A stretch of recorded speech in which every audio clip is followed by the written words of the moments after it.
Ravens flock. The flock rundown is the place to be. My man Ryan has been a lifelong Ravens fan since he was born. So I'm telling you now, it's about to go down. The podcast, the flock rundown. Ravens, baby. Nothing gets better than waking up and wondering how high we can fly. Tune in. Motionless brainwaves attempt to swim their way to sense, can't tame the untamed. Appreciate you, Ray. What's up, Ravens fans? My name is Ryan, and welcome back to another episode of the Flock Rundown. So we said we might get some extension news. We kind of got some somewhat extension news. The Ravens officially reworked Odell Beckham's contract to lower those void years, kind of change and eliminate some of the latter void years. So let me read what Brian McFarland tweeted out about this specific situation, and then we'll kind of dive into what this means, you know. So the Ravens and OBJ reworked the contract to remove the void years from this deal. This revision will allow them to use a post-June 1st release if an extension isn't reached by March 14th. This way, they can spread the dead money out over 2024 and 2025, as opposed to it all hitting in 24.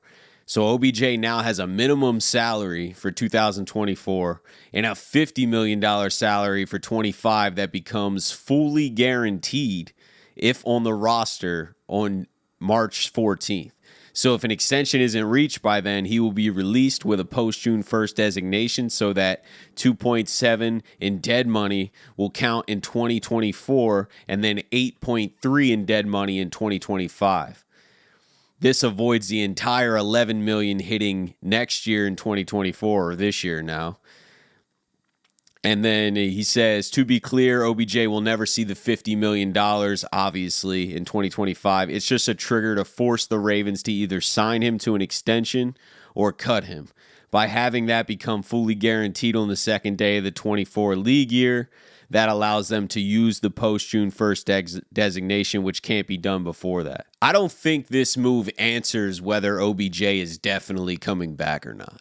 What it does answer is that the Ravens are being savvy and using some cap loopholes a little bit to clear that dead money and spread it out so that if he is cut, we don't have $11 million in dead money next season. And that's something we've talked about since we've signed him. I've brought that up probably 10 plus times. Like, we got to extend Odell because we're paying $11 million if he's not even on the team next year.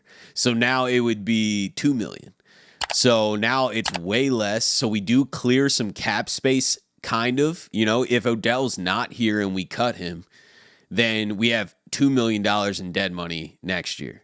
So now that frees up a lot more cap space, obviously. And the fully guaranteed $50 million 2025 salary, if he's on the roster the second day of the league year next year, is obviously not going to happen. He's either going to get extended soon or, you know, in the offseason shortly before March 14th, he's going to get extended or we're cutting him. There's no ifs, ands, or buts about it. He's getting extended or released. He's not going to stay and play for that minimum salary and then have a $50 million salary in 2025. That's not happening. There's no chance of that happening. Brian McFarland already said that as well. So I don't really think it changes whether he's coming back for sure or not. I think a lot depends probably on this postseason run. A lot depends on OBJ. Does he want to keep playing? If we win the Super Bowl this year, I wouldn't be shocked if the dude retired. Or he goes and seeks a payday somewhere else, and the Ravens have a cleaner way out. And I think that's what they created for themselves, is a cleaner way out. They've not taken so much dead cap hit and kind of not ruined your cap space next year, but $11 million cap hit for a guy who's not even on your team sucks. And if we do extend him, I'm sure we'll move some more numbers around to even that road out even more. So I think that this just clears a more comfortable cap situation for the Ravens moving forward. I think that's what this means. In some less positive news, well, positive for them, not positive for us fans, but the Ravens coaching staff is being highly requested for head coaching interviews across the league. And there are more and more openings happening by the day right now, so that may continue. But as of right now, Mike Macdonald's been asked by the Titans, Panthers, and Commanders to interview for their head coaching spot. Todd Monken's been asked by the Chargers and Panthers for their head coaching spot.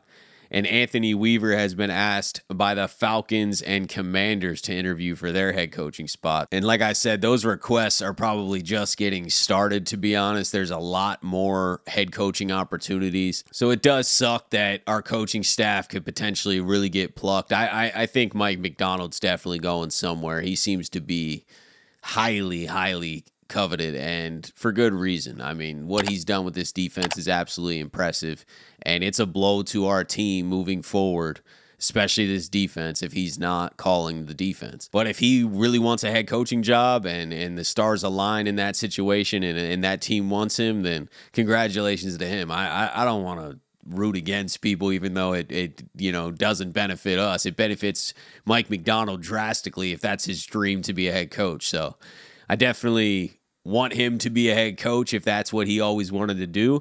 I just do not want to see him leave Baltimore, obviously. Todd Monken, I'd be kind of shocked if he became a head coach already, just because this is his first year. Not his first year in the NFL being a coordinator, but his first year back in the NFL and then having some success with Baltimore.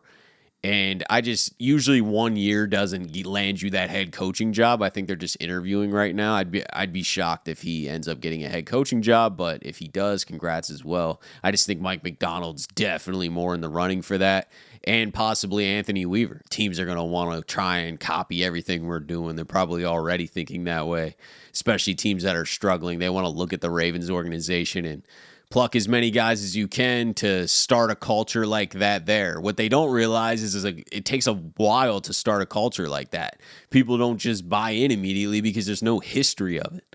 You know what I mean? It takes all-time players, great coaches, to have some kind of sustained success for a little bit to let that culture bleed through the younger generation as they keep coming in. I don't think you can get one coach in 1 year that can just create a dynasty. You got to have a quarterback. You got to have defensive studs. You got to have playmakers and a dominant coaching staff. Like, it has to all come together.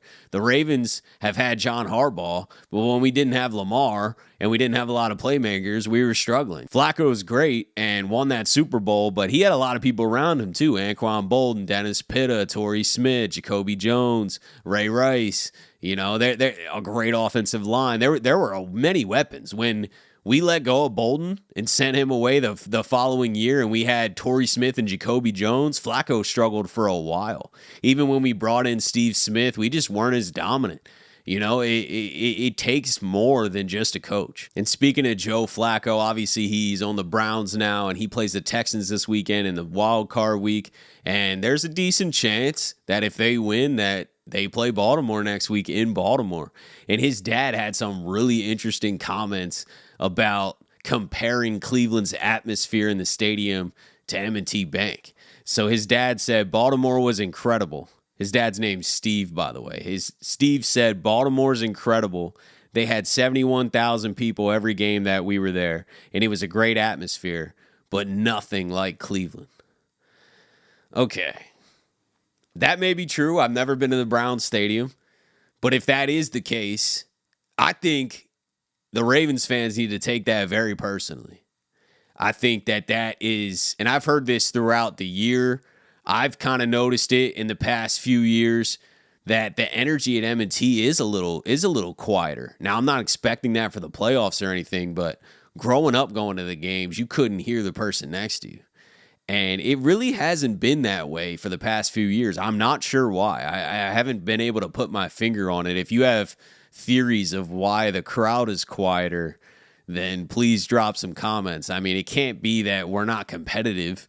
We are competitive every year. The Browns haven't been truly competitive, at least like contenders, maybe ever. So you can't say that it's just about how good the team is, because that shouldn't dictate how loud and rowdy an atmosphere can be. So I'm just saying we should take those comments personal. And if you're going to the playoff game next weekend, scream until your voice is gone on defense. Offense, let's get quiet. But on defense, that place needs to be louder than it's ever been. Why not?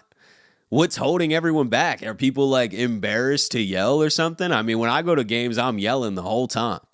You know what I mean? Especially big third downs. Make it loud. Make it impossible for the opposing offense. That's something that we as fans can control. Most of the time, we're just sitting back and kind of riding the stress waves with the team, and we're just enjoying entertainment of the game. You know, we're enjoying football, and the players are playing in the game. But we as fans can control that atmosphere. We can all come together, be extremely loud, and make it that much more difficult for an opposing offense. Our defense is going to want that place to be deafening. And there's no reason it shouldn't be. It used to be. So I really don't know what the change is. I don't know if the ticket prices are just more and it's bringing in a different demographic that's not as loud. I'm not sure. I've been racking my brain around why that has happened. Why has the Ravens stadium became less loud than it used to be? And I don't have an exact answer, but it is true. If you're watching this and you're going to the game next weekend, be as loud as possible. Everybody be as loud as possible so that whoever we're playing has delay of games and has to do silent counts because they can't hear each other. We are in full control of that. And the Ravens this year are more dominant than ever. So there's no reason not to have full confidence. Go in there and yell your head off. I'm telling you. The last thing before we get out of here real quick, Dalvin Cook is number 31. He has officially started practice. He was on the practice field yesterday. So excited to see him out there. John Harbaugh spoke like he might have a real role on this team, and Lamar seemed very excited, said another Florida guy's here. I'm thinking Dalvin Cook could have an impact, could have a real impact on this team in the playoffs. So I'm excited to see what he brings. Let me know what you guys think. Is he going to be our lead back, or do you think he plays a Melvin Gordon role, or somewhere in between where it's still a lot of Gus and Justice Hill, but we sprinkle in Dalvin Cook more often? I would say that the divisional round will be the kind of warm up for Dalvin Cook, just because we've never seen him in a game action in a Ravens offense. And then I think if he does play well, I think his role could increase more and more in the AFC Championship and then hopefully the Super Bowl. But we'll see. Let me know what your guys' thoughts are about everything that we talked about. And I appreciate you guys tuning in to another episode of the Flock Rundown. Have a beautiful rest of your day, and I'll talk to you guys next time. Motionless brainwaves attempt to swim their way to sense, can't tame the untamed.